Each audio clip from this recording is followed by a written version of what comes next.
Hey guys, what is going on out there today? It is Brent Abel here at webtennis.com. Hope you're doing well. Hope you're having a great day. And look what I've got for you, just a little short live video today. We're going to talk about the mental part of the game and specifically what happens when you have to deal with a lot of wind. And look, for me recently, I just got back from Virginia Beach, Virginia, played the national clay courts there. And Ophelia was eventually came through loud and clear. But the day before, had to play the semis of the singles and the finals of the doubles in some pretty nasty weather. It was pretty darn windy, and so in the past maybe I've gotten a little frustrated with the fact that I got to deal with wind, and it's never had the thought that well, so does the opponent over there, or so does that doubles team over there. They got to deal with it too.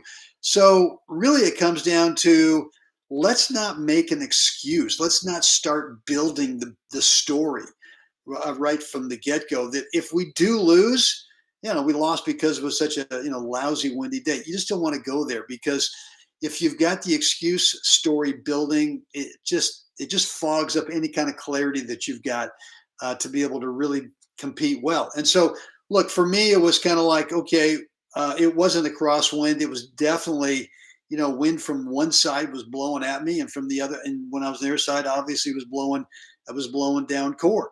So for the singles part of it, it was really how do I use it in terms of creating problems for my opponent. And the singles, when the wind was blowing at me, I mean, I was throwing in more drop shots, especially if I played a deep shot before where I got him to back up.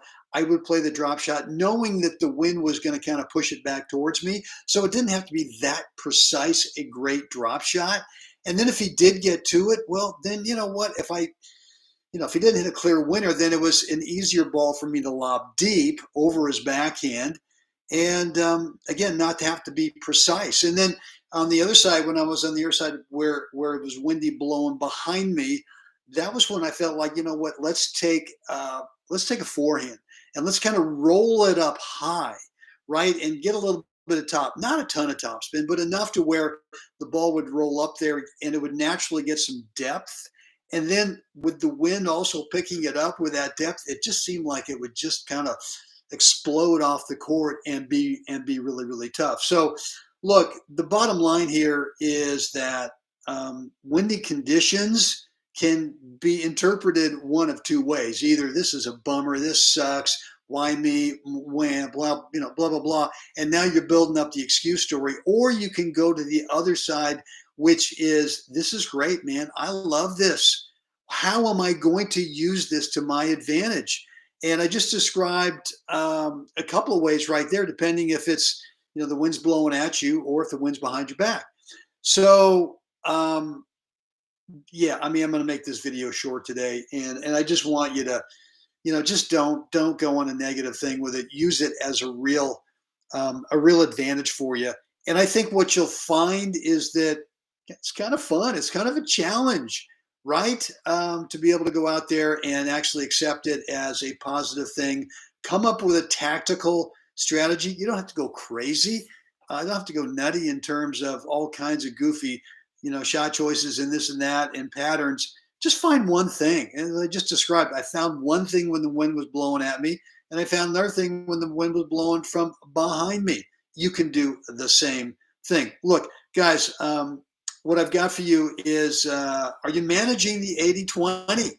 And the 80-20 is 80% of the match. The reality is that's time spent between points and side changes. So the other 20% of the match is the only time that we're actually playing points. And if you're not managing that 20% well, meaning that during the between points time, the 80% of the match, you've got to really be sharp there.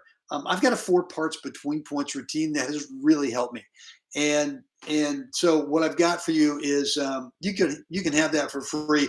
All you got to do is just go over to webtennis.com, drop in a first name, and then an email address, click the submit button, whatever it says there, and you'll get access to that course. It's about a 30-minute video, but it's going to really help you get organized in terms of what do you actually do between points? What is the routine? What's the process? So that when you start the point, you've got some real clarity of what you want to do for that next 20% of the match. And that's all it is, right? Webtennis.com. I believe I put a link there in the chat area. You can click that and go on over and get access to that course. Guys, want to hear from you. Any questions? You can do one of two things. You can drop it in the chat here. You can drop it in the comments. If you're watching this on the recorded version, and or just shoot me an email, brent@webtennis.com. That's it for me today. As always, guys, you got to get out there. Help someone else have a spectacular day. Guys, see you again next time.